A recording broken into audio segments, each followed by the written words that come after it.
Hello, this is Bishop Jim Dunlop from the Lower Susquehanna Synod. And I thought I would come and just share a little reflection with you at this time of the Lord's birth, Christmas.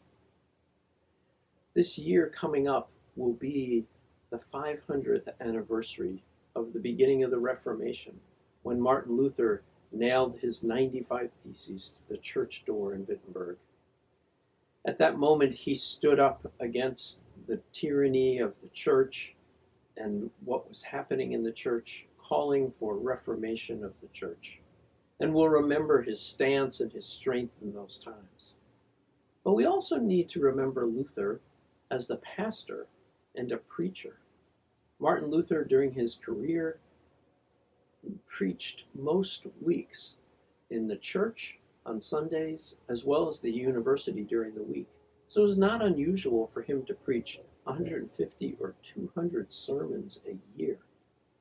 And through Advent and Epiphany, he often reflected on the story of Jesus' birth at Christmas time.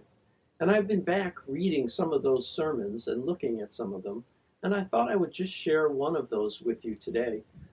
It comes from a reflection on the Christmas story in Luke.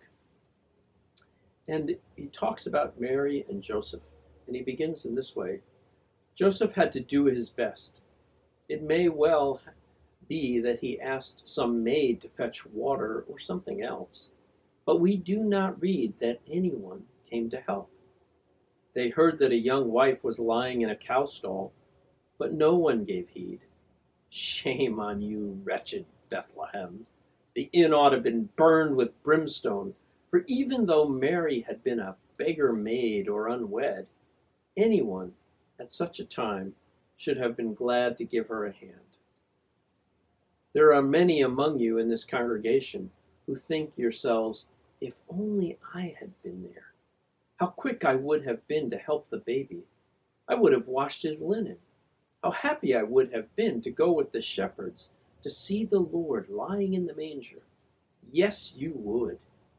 You would say that because you know how great Christ is. But had you been there at the time, you would have done no better than the people of Bethlehem. Childish and silly thoughts are these. Why don't you do it now? You have Christ in your neighbor. You ought to serve him. For what you do to your neighbor in need, you do to the Lord Christ himself. I think Luther is reminding us that Christ was this incredible gift, God with us, Emmanuel. And yet, we are called to care for our neighbors around us.